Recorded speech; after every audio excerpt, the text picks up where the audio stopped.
Em 28 de janeiro de 2024, um Piper PA-46 acidentou-se na região de Itapeva, sul de Minas Gerais, provocando a morte dos 6 ocupantes. As imagens dos destroços indicam que houve separação das asas em voo antes do impacto com o solo. Não há, nesse momento, qualquer informação técnica que indique as causas desse acidente, e a investigação será conduzida pelos órgãos do Sistema de Investigação e Prevenção de Acidentes Aeronáuticos brasileiro.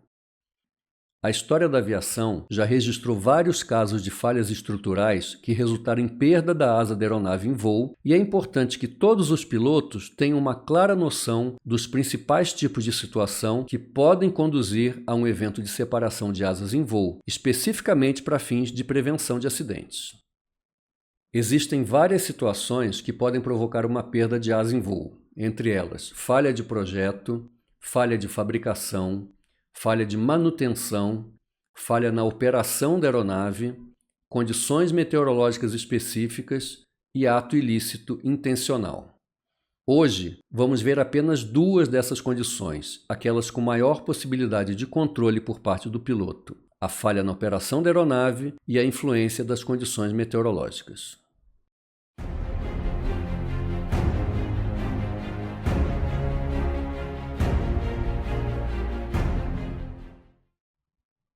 Suponhamos um avião em voo nivelado estabilizado. Para fins de simplificação, vamos considerar que a asa é o único dispositivo produzindo sustentação. Nessas condições de voo estabilizado, as asas estão produzindo uma força de sustentação equivalente ao peso. Assim, se esse avião pesa 2.000 kg, em condições de equilíbrio, as asas estão produzindo uma força de sustentação também de 2.000 kg. Se olharmos essa aeronave de frente, vamos observar que o aparelho tem uma concentração de massa na área da fuselagem e que a asa está produzindo sustentação ao longo de toda a sua envergadura. Para aquele nosso avião em voo nivelado estabilizado, a resultante de todas essas forças de sustentação distribuídas sobre a asa estão em equilíbrio com o peso total da aeronave. Mas essas forças de sustentação distribuídas geram um momento de flexão na asa para cima. O piloto pode atuar nos comandos de voo para aumentar a sustentação produzida pelas asas e manobrar a aeronave, por exemplo. Dependendo de como ele atua nos comandos, isso pode resultar em altos valores de sustentação nas asas. Aviões são dispositivos mecânicos com especificações de projeto e, obviamente, possuem limitações estruturais. Uma dessas limitações é o quanto de força uma asa pode produzir e o quanto pode suportar. Se essa limitação for ultrapassada, a aeronave pode sofrer uma falha estrutural e perder suas asas em voo. Vamos ver como isso acontece e quais são as formas de evitar essa situação catastrófica. O primeiro conceito que o piloto precisa conhecer para manter a integridade da estrutura do avião é fator de carga. O que é fator de carga e em que condições o piloto pode comandar manobras que excedam as limitações estruturais da aeronave? Já vimos que em condição nivelada e estabilizada, as asas estão produzindo uma força de sustentação equivalente ao peso. Portanto, para o nosso avião que pesa 2.000 kg, em condições de equilíbrio, as asas estão produzindo uma força de sustentação de 2.000 kg. Mas se quisermos manobrar esse avião, por exemplo, puxando o nariz para cima, precisamos aumentar a força de sustentação. Assim, o novo valor da força de sustentação seria igual ao peso multiplicado por um fator. Esse fator N é o chamado fator de carga e é expresso em aceleração da gravidade ou simplesmente G. Se isolarmos o N na fórmula, vamos ver que o fator de carga é a relação entre a sustentação e o peso. Assim, se o piloto faz um comando de profundor que aumenta a força de sustentação na asa para 4.000 kg, por exemplo, nesse mesmo avião que pesa 2.000, o fator de carga será igual a 4.000 sobre 2.000, que é igual a 2G. Então, para fazer uma manobra com fator de carga de 2G, a asa está produzindo uma força de sustentação 2 vezes maior do que o peso da aeronave, nesse caso, 4 toneladas de força para cima. Aviões dessa classe têm um limite de fator de carga positivo de 3,8 G. Portanto, para o nosso avião de 2.000 kg, o piloto deve manobrar de forma que a asa nunca produza mais do que 3,8 vezes 2.000, ou seja, uma força máxima de 7.600 kg. Como ele pode garantir que isso nunca acontecerá?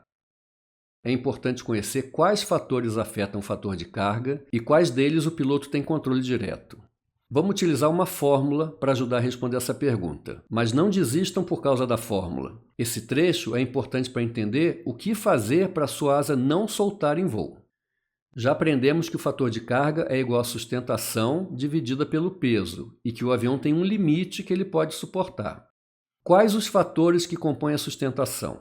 Todo piloto conhece a fórmula de sustentação. É igual a metade da densidade do ar, ρ, vezes a área da asa, S, vezes o quadrado da velocidade de voo, vezes o coeficiente de sustentação do aerofólio. Substituindo esse termo de sustentação na fórmula de fator de carga, fica assim.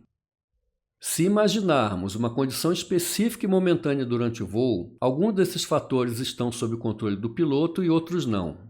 A densidade do ar não está sob o controle do piloto e vamos considerar que o piloto não mexeu em flaps e a área da asa não mudou. Então, para fins do nosso estudo e considerando um momento específico, os parâmetros que estão sob o controle do piloto são a velocidade e o coeficiente de sustentação do aerofólio, o CL. E o piloto controla o CL modificando o ângulo de ataque da asa. Quanto maior o ângulo de ataque, maior o coeficiente de sustentação, até chegar no limite do ângulo de ataque de stall. Então, só quero deixar claro que isso não é uma fórmula, é apenas uma simplificação para ilustrar quais parâmetros o piloto tem controle direto e que vão influenciar na sustentação e no fator de carga. Agora, vamos ver as ferramentas que o piloto tem para controlar esses parâmetros, quais são os limites de projeto e como não excedê-los. Isso pode ser visto graficamente no diagrama VN, um gráfico que vai mostrar como nos proteger da perda de uma asa em voo. Vamos construir um diagrama VN desde o início para facilitar o entendimento. O diagrama VN é uma carta que mostra no eixo horizontal a velocidade da aeronave, nesse exemplo em nós de velocidade calibrada, e mostra no eixo vertical o fator de carga em unidade G. Nós já vimos que o fator de carga é a relação entre a sustentação produzida pela asa e o peso total da aeronave. E vimos também que a sustentação depende da densidade do ar, ρ, da área da asa, S, do quadrado da velocidade do avião e do coeficiente de sustentação. E fizemos uma simplificação assumindo que em um determinado momento do voo, o piloto não tem controle sobre a densidade do ar e nem vai usar os flaps para modificar a área da asa. Assim, para nossa situação aqui, o piloto teria controle direto da força de sustentação que a asa produz, atuando sobre a velocidade de voo e sobre o ângulo de ataque, dado aqui pelo CL. Considerando uma asa sempre no seu ângulo de ataque máximo, na medida em que formos aumentando a velocidade, a força de sustentação e, consequentemente, o fator de carga vai aumentando exponencialmente com o quadrado da velocidade, conforme mostra essa linha. O mesmo comportamento acontece para voo com fatores de carga negativos, mas hoje vamos nos concentrar apenas na parte positiva do envelope de manobras. Então, essas linhas nos mostram o máximo que uma asa pode produzir em cada velocidade e no ângulo de ataque máximo. Acima dessa linha, a asa está estolada e não tem capacidade de produzir mais sustentação. Guardem essa informação. A linha mostra o máximo que a asa pode fornecer e acima dessa linha a asa está estolada. Esse ponto define a velocidade de stall com 1G, cerca de 70 nós nesse exemplo. Se tentarmos aumentar o ângulo de ataque nessa velocidade de voo, a asa estola. Da mesma forma, se estivermos voando com 100 nós, a asa tem capacidade de produzir um fator de carga de 1,8G antes de estolar. Se estivermos com 150 nós, o avião pode produzir 4G antes da asa estolar. E se estivermos voando com 175 nós, o avião pode produzir até 6G antes da asa estolar. Mas aeronaves têm limitações de projeto. Como já vimos, os aviões categoria normal, certificados conforme o RBAC 23, ou seja, aviões de pequeno porte com capacidade de até 9 ocupantes, devem atender a um requisito de fator de carga em que devem suportar até 3,8G positivos e 1,5G negativos. Observando a carta até agora, vamos verificar o seguinte com relação ao cruzamento das linhas de limite de G com a linha de limite do que a asa pode produzir. Se o avião estiver abaixo desse ponto, que é de 150 nós nesse exemplo, se o piloto atuar nos comandos de forma a manobrar no limite de ângulo de ataque, a asa estola antes de atingir o limite de G da aeronave. Por outro lado, se o avião estiver voando acima de 150 nós e o piloto atuar nos comandos de forma ampla ou brusca, chegando até o limite do ângulo de ataque, o avião vai ultrapassar o limite de G positivo. Comportamento similar ocorre na área de G negativo do envelope, mas não vamos entrar em detalhes sobre isso hoje. Voltando aos limites de G positivo, esse ponto define a chamada velocidade de manobra, conhecida como VA. Abaixo dessa velocidade, se o piloto fizer uma manobra nos limites do ângulo de ataque, a asa estola antes de atingir os limites de fator de carga. Porém, se a manobra nos limites acontecer acima da velocidade de manobra, o avião entra na área de deformação ou de falha estrutural. Por isso, é importante que o piloto conheça essa velocidade, pois ela será um parâmetro essencial para manobrar sem extrapolar os limites de fator de carga da aeronave, principalmente em situações de emergência. Se o piloto efetuar manobras bruscas ou amplas acima da velocidade de manobra, vai produzir tanta sustentação na asa que corre o risco de provocar uma falha estrutural e perder sua asa em voo. Muitos casos de falha estrutural ocorrem por desorientação espacial do piloto quando voando em condições meteorológicas por instrumentos. A desorientação espacial é uma condição física onde o piloto, voando dentro de nuvens e sem referências visuais, perde a noção de sua posição no espaço. Uma consequência comum da desorientação espacial é a aeronave entrar em uma trajetória descendente, como ocorreu com o Pilatus PC-12, que perdeu parte da asa em voo nos Estados Unidos em fevereiro de 2023. Esse acidente não tem investigação concluída, mas dados de site de rastreamento de voo mostram o avião iniciando uma descida em espiral e acelerando, até o momento em que parte da asa se desprende em voo. Como a descida em espiral é uma das consequências comuns da desorientação espacial, o piloto tenta recuperar da descida vertiginosa atuando com muita amplitude nos comandos de voo. Voando acima da velocidade de manobra, ele acaba excedendo os limites estruturais do avião e provocando a perda das asas em voo. A velocidade de manobra é um referencial para balizar a atuação dos pilotos nos controles de voo, mas o avião tem outros limites estruturais, um deles vinculado às condições atmosféricas. Todos sabemos que formações meteorológicas cumuliformes produzem correntes de ar ascendentes e descendentes no seu interior. Um avião voando dentro dessas formações vai receber, ao longo da sua trajetória, rajadas verticais de vento, que modificam o ângulo de ataque percebido pela asa e, consequentemente, a sustentação total produzida. Para aviões de pequeno porte certificados de acordo com o RBAC 23, categoria normal, os órgãos de certificação assumiram que essas aeronaves deveriam suportar rajadas verticais de até 50 pés por segundo, ou 3.000 pés por minuto, até a velocidade máxima estrutural de cruzeiro. Essas rajadas verticais podem alterar o ângulo de ataque local na asa e produzir picos de sustentação sem qualquer intervenção do piloto. E à medida que o avião estiver voando mais rápido, essas rajadas verticais provocariam picos de sustentação cada vez maiores, podendo ultrapassar os limites estruturais do avião, de novo, mesmo sem qualquer atuação dos pilotos nos controles. Voltando ao diagrama VN, o valor de sustentação e, consequentemente, de fator de carga que seria atingido para rajadas de 50 pés por segundo em cada velocidade de voo é dado por essas linhas amarelas tracejadas na carta.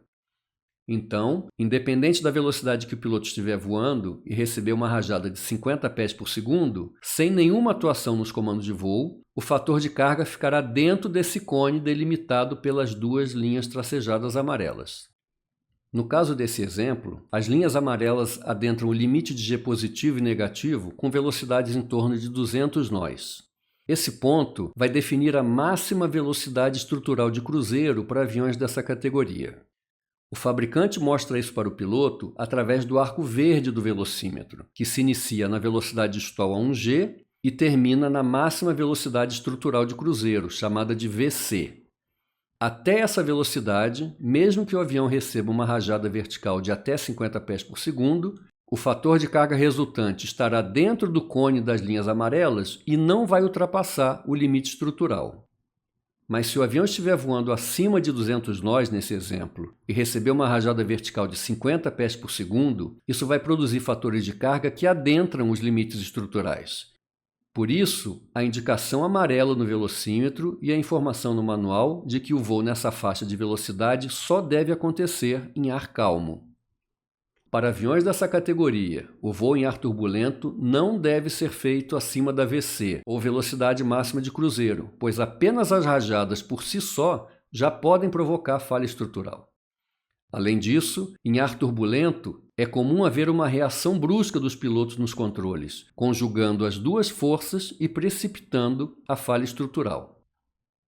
Em resumo, a velocidade máxima de cruzeiro, VC ou VNO, dependendo da certificação da sua aeronave, é a velocidade máxima até onde uma rajada vertical de 50 pés por segundo, ou equivalente a 3.000 pés por minuto, ainda mantém o avião dentro dos limites estruturais. Ela não deve ser excedida em ar turbulento. Lembre-se, esse valor de 50 pés por segundo foi arbitrado, de forma que se o piloto resolver entrar em formações cumuliformes pesadas, ele não tem qualquer controle sobre as rajadas verticais que pode encontrar em voo. Segundo, a velocidade de manobra, ou VA, é a velocidade até a qual o avião estola antes de exceder o fator de carga limite, mesmo sendo aplicada a deflexão total nos comandos de voo. É importante lembrar que isso só vale para uma única aplicação de comandos em ar calmo. Deflexões sequenciais de comando até o batente podem exceder os limites estruturais, assim como deflexões amplas em ar turbulento. A velocidade de manobra diminui com a redução do peso. Quanto mais leve, menor a velocidade de manobra. Essa figura mostra as velocidades de manobra para o Piper PA-34200, com os valores de VA com peso de 4.560 libras e com peso de 3.068 libras. Essas informações estão no manual de voo da sua aeronave, na seção Limitações, Limitações de Velocidade.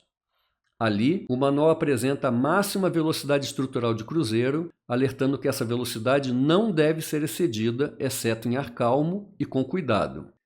Também apresenta a velocidade de manobra, alertando que o piloto não deve fazer deflexões completas ou abruptas de comando acima dessa velocidade. No caso desse avião, o manual mostra as velocidades de manobra para dois pesos diferentes e recomenda uma interpolação de dados para determinar a velocidade de manobra em pesos intermediários. O desconhecimento desses conceitos e desses limites tem se apresentado como fator contribuinte repetitivo em acidentes de perda de asa em voo. Portanto, conheça os limites do seu avião e voe dentro desses limites. Muito obrigado e bons voos!